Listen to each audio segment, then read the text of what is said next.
यीशु सहाय।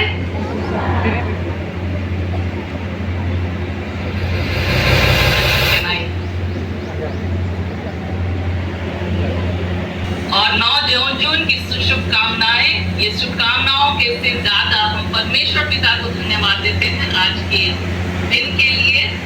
और वो दिन जिस दिन को प्रभु ने अपने विचार में रखा, अपनी योजना के अनुसार कि छोटानागपुर में परमेश्वर का राज आए और बढ़े।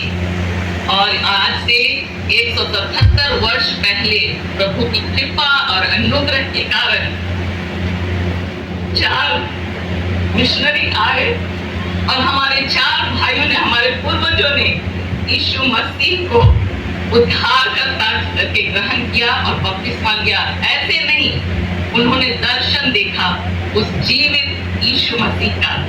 और वो जीवित यीशु मसीह जो क्रूसित और पुनर्जीवित यीशु मसीह है, उसका दर्शन पहला झंडा जो परमेश्वर पिता ने गाड़ा वो 9 जून 1850 को गाड़ा। और आज का दिन एक बहुत ही इम्पोर्टेंट और मूल्य समय है हम लोगों के लिए परमेश्वर को धन्यवाद देने का।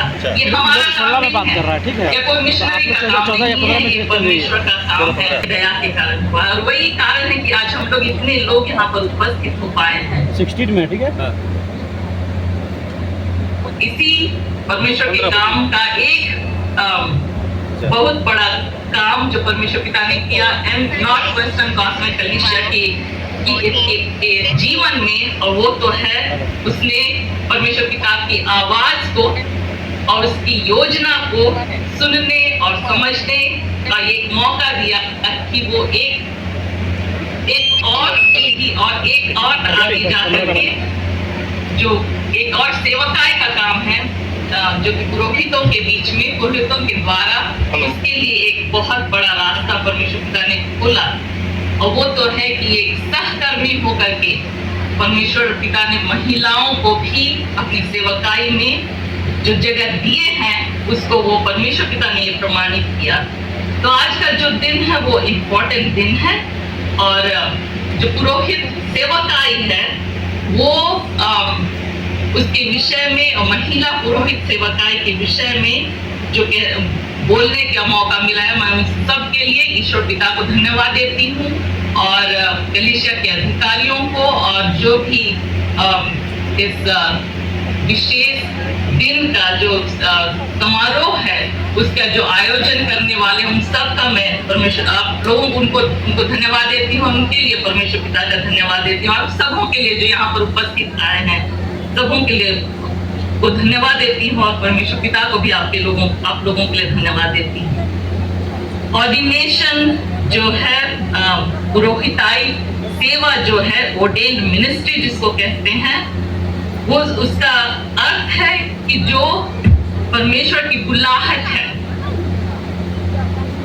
वो उसके वचन की सेवकाई के लिए और जो सैक्रामेंट है, जो संस्कार है, उसकी सेवा के लिए अलग किए हुए लोग हैं।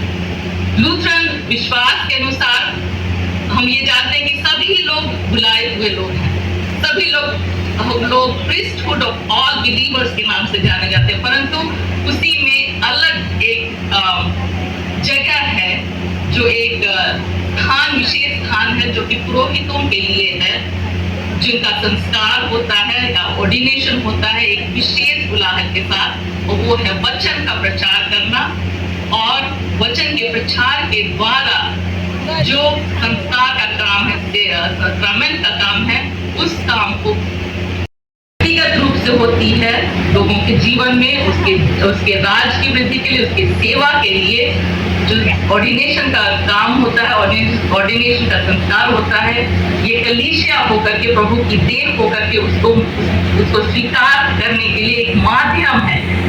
और इसलिए आज जो आप बहनों को देख रहे हैं जो कि अभिषिक्त बहनें हैं, वो परमेश्वर के द्वारा बुलाई गए हैं, परमेश्वर के द्वारा ठहराई गई हैं और परमेश्वर के द्वारा भेजी भी गए हैं। कलीसिया जो है प्रभु की जो देह है वो माध्यम है, और ये केवल महिलाओं के लिए नहीं है, ये जितने भी हमारे पुरोहित गण हैं उन सब के लिए है। तो पुरोहिताई सेवा जो है वो परमेश्वर के वचन पर आधारित है, वचन को प्रचार करने का है। और फिर वचन को प्रचार करने के साथ साथ में जो संस्कार का काम है और जो सैक्रामेंट का काम है, जो कि बपतिस्मा है और प्रभोज है, उसका अनुष्ठान करना और उसको बांटना, ये बहुत बड़ी सेवा है। पर इस तो पहले अध्याय के पहले पद में लिखा है कि वचन, जो आदि में वचन था और वचन परमेश्वर के साथ था, वचन परमेश्वर वो यीशु मसीह ही वचन है। तो यही वचन की सेवकाई, ये सबसे बड़ी इंपॉर्टेंट वो काम है सेवकों के लिए, जो पुरोहित हैं सबके लिए, वो मनुष्य पुरुष है या महिला है, सबों के लिए। और इसी के साथ साथ जो महिला पुरोहित सेवकाई है उसके लिए भी ये बहुत बड़ा अंग है। वचन सबसे इंपॉर्टेंट है। जब हम लोग रोमियो की पत्री, पौलुस की रोमियो की पत्री उसका 10वां अध्याय को पढ़ेंगे, उसके 14 पद से अगर आप लोग पढ़ेंगे तो उसमें लिखा हुआ है कि परमेश्वर वचन को सुनाने वालों के पैर कितने ही सुहावन है, और वो वचन को ले जाना लोग कैसे सुनेंगे, कैसे जानेंगे कि यीशु मसीह उद्धार करता है।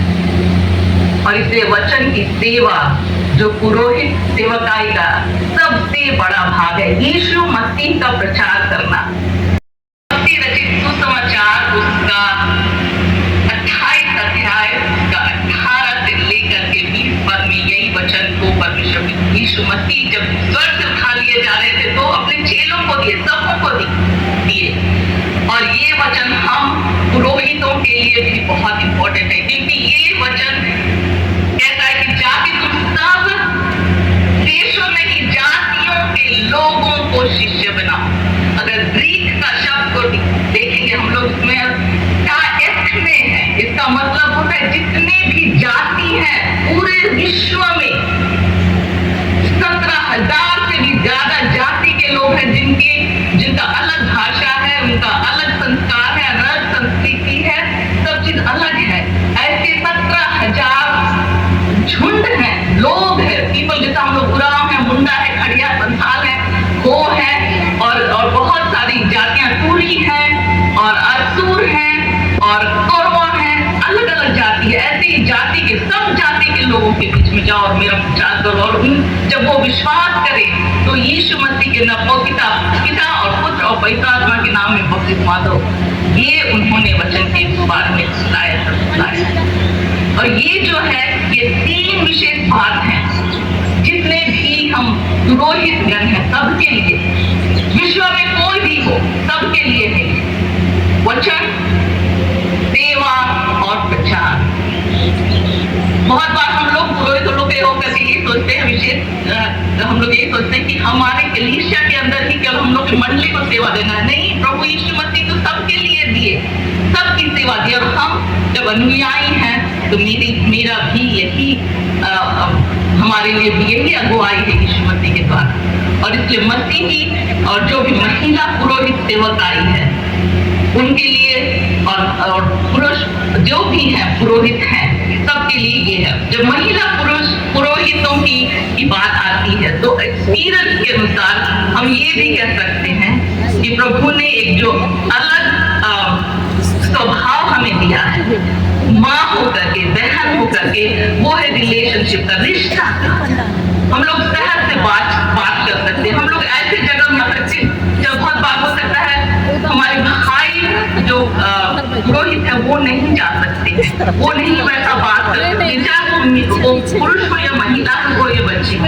प्रभु ने ये अनुग्रह और ये आशीष और ये स्वभाव हमें दिया है कि हम उन तक जा सकते हैं, ऐसे कामों को हम कर सकते हैं। हो सकता है वो भाई पुरोहित गण नहीं को सहयोगी बनाए हैं, तो हम लोग किसी को गिफ्ट अलग अलग तरह से दिए हैं, उनको सहभागी होकर के, सहकर्मी होकर के हम लोग एक साथ काम कर सकते हैं। और ये अपने लिए नहीं कि हम महिला है करके नहीं या हम पुरुष है करके नहीं, परंतु हम परमेश्वर के राज के काम करने के लिए आगे बढ़ने गए हैं। वो करने के लिए हमें वो अलग अलग जो वो दिए हैं परमेश्वर पिता, उसको पूरा करने के लिए। तो ये पहले बहुत सालों जिनको बुलाहट थी, वो एक वक्त इंतजार करते रहे प्रभु की सेवा में पुरोहित बन करके काम करने के। और गौतमा कलीसिया की बात करें तो सबसे पहले एक जो महिला आई थियोलॉजी पढ़ने, बहुत लोगों ने बाइबल कॉलेज पढ़ा, बहुत लोगों ने अलग बातें की, पर रांची में जो बाइबल सेमिनरी हाउस में पढ़ने के लिए जो महिला आई वो थी मिसेस मेरियम मिंज। और वो जब मेरा जन्म हुआ था, जब मेरा बपतिस्मा हुआ था, तब वो उसमें पढ़ाई कर रही थी। और उसने मुझको बहुत सालों बाद अपनी ऑर्डिनेशन के बाद कहा, परमेश्वर पिता को धन्यवाद हो, परमेश्वर पिता ने रास्ता खोला। जिस बुलाहट को पूरी करने के लिए, उस बुलाहट को पूरी करने के लिए जिसने मुझे बुलाया बहुत सालों में, और उसका ऑर्डिनेशन हमारे ऑर्डिनेशन के बाद हुआ। तो ऐसे बहुत सारे महिला रहे जिनको को बुलाहट थी महिला पुरोहित की, महिला पुरोहित की बात नहीं, पुरोहित बनने की, परंतु उनके लिए वो रास्ता खुला नहीं था।